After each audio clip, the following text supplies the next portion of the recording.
few days back, news was surfacing at a rapid pace about how Russia could give a blow to its longtime political ally, Saudi Arabia, after Moscow emerged as the leading supplier of oil to India, putting the Kingdom of Riyadh down to the second spot. The media opened its playbook of dividing a wedge with different narratives on how Russia could end up losing a close confidant in Saudi. The media's penchant for creating stories is known, but Vladimir Putin had a wider storyline in hand that could leave the media houses gape in awe. Hi and welcome to TFI Global, the foreign affairs and geopolitical analysis arm of the TFI Media Group. I'm your host Vedika, and if you haven't subscribed to the TFI Global channel yet, hit the subscribe button and press the bell icon to receive all the latest updates. And please install our Apple and Android mobile app. The link is given below in the description. 100 days of war have passed with no better solution arising to the end of crisis in Eastern Europe. Throughout the wholesome episode of war, it was well known how the United States conjured its other counterparts to pile up hefty sanctions on Russia. But it was Vladimir Putin on the other side, and the Russian president battered all odds to earn $98 billion in revenue from fossil fuel exports, of which 61%, around 57 billion euros, came from European nations.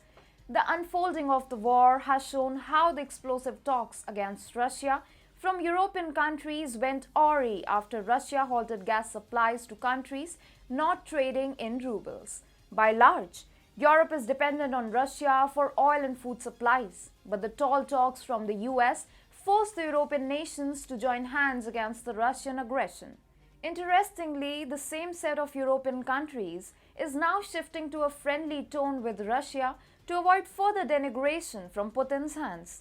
These events simply give us a picture of the 100 days of the war. Four major economies, India, France, China, United Arab Emirates and Saudi Arabia, have all increased imports of Russian fuel since the war broke out. From this, India has emerged as a significant importer of Russian crude oil, buying 18% of the exports from Russia.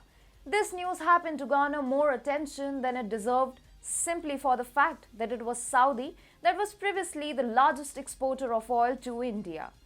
New Delhi's export of Russian oil transcended to a level from 1% before the invasion to 18% in May. This is mostly attributed to the lower rates that Russia resorted to selling their oil. Even though seeing a good run with its political strategy despite the Western sanctions, data reveals that Russia's revenues are falling since the war broke out. The reduction in demand and the discounted price for Russian oil cost the country around 200 million euros per day in May. However, the increase in fossil demand has created a windfall. Russia's average export prices were on average 60% higher than last year, even if they were discounted from international prices. The longer shipping assistance and the discounted price have taken a toll on Russia's overall market. The shortage of tanker capacity and long distances are causing Russian exporters to resort to workarounds, such as ship-to-ship transfers, the Center for Research on Energy and Clean Air reports show. But for the media, the elephant in the room was Saudi Arabia. Russia overtaking Saudi as the largest importer to India extended to comments and arguments. The timing of all these events also weighs significance since Joe Biden is about to board his flight to Riyadh in a last-ditch attempt to pacify the Crown Prince MBS. If a rift happens between Putin and MBS, it would only help Biden keep afloat his chances of an affable relationship with the kingdom in Riyadh. Even if Vladimir Putin has a wide gamut of issues to deal with, he plays his card diligently when it concerns matters about diplomacy.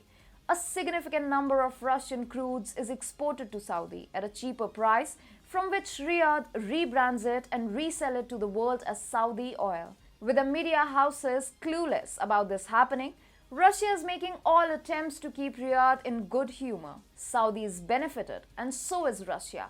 It is another case point that whatever explosive journalism that the media houses employ, Vladimir Putin will somehow manage to sell his story at a better price.